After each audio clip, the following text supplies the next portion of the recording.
Welcome to A2Council Update, a recap of the Ann Arbor City Council meeting on January 9th, 2023. My name is Elizabeth Nelson, and I served on Ann Arbor City Council from 2018 to 2022. I understand the inner workings of our local government, and I believe that you should too. This week, the City Council meeting lasted for just over an hour.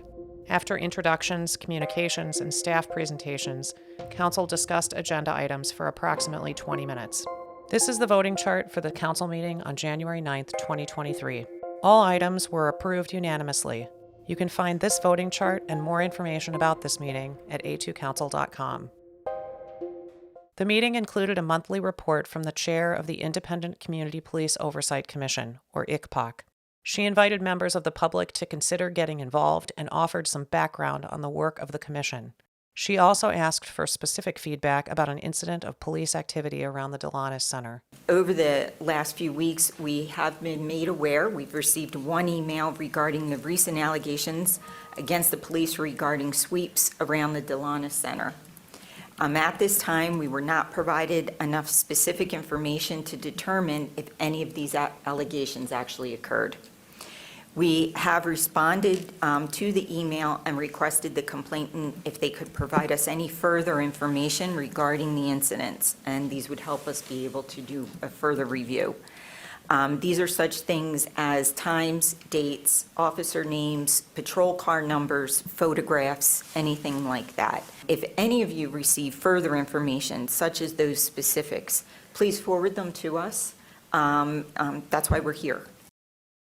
7 people signed up in advance to offer public comments. 2 people spoke in opposition to the rezoning of 530 North Division. Commenter Peter Allen spoke about the Parks, Recreation, and Open Space Plan, referencing a nonprofit he has co-founded called Equitable Ann Arbor Land Trust, or EA2. Here are EA2's recommendation.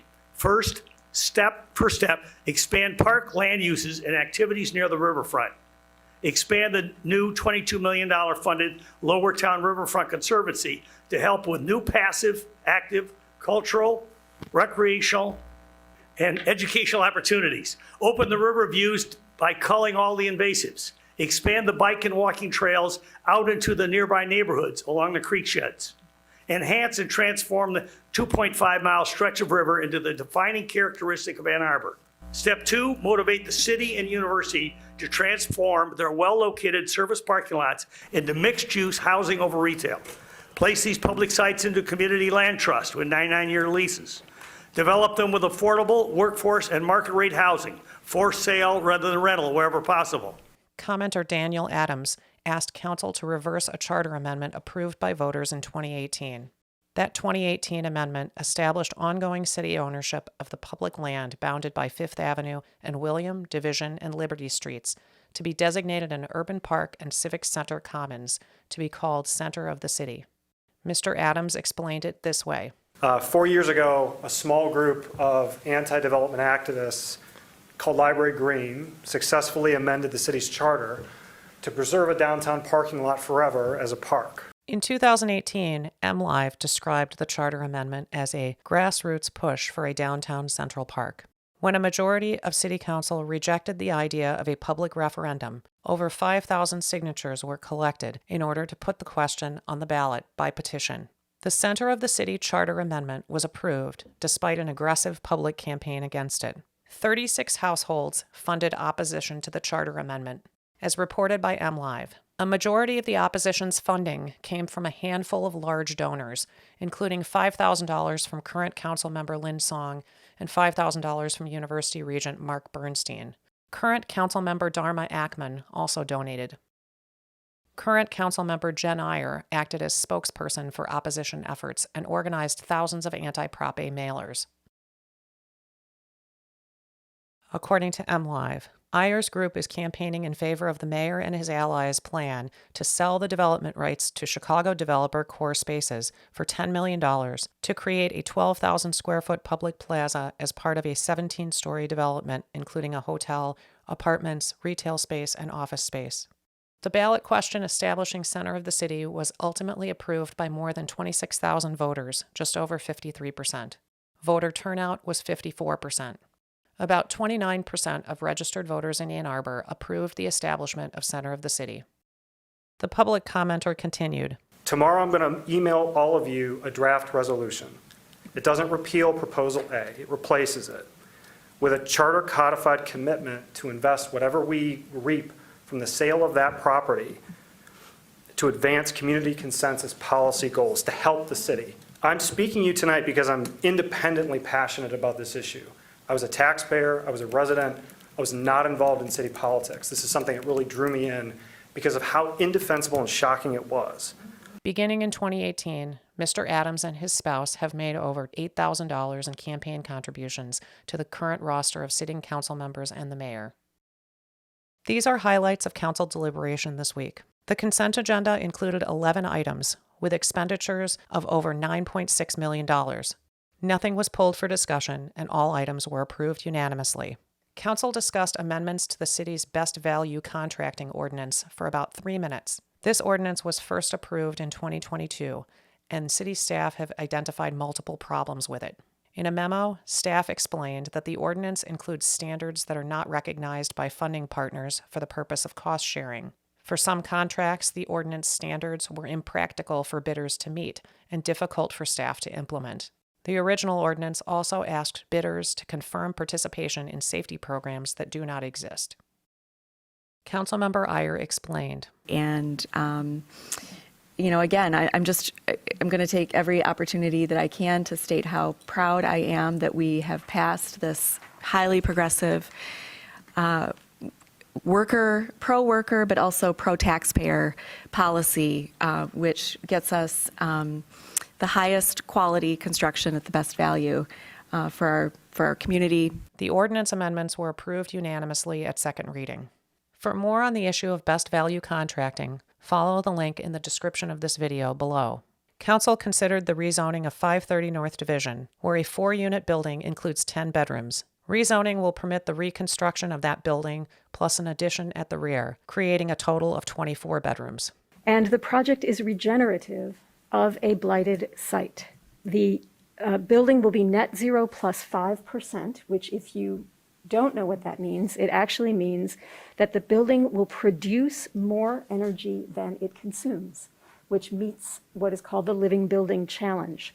It will have low flow water things everywhere you can flow water, and it will be a biophilic building, which means that all tenants can enjoy outdoors from their units, and the grounds will feed pollinators that use the Huron River Flyway, and they will not be charged a toll. After this introduction, the rezoning was approved unanimously at first reading. Final approval will happen at a future meeting, at second reading and after a public hearing. Council considered amendments to the city's stormwater management ordinance.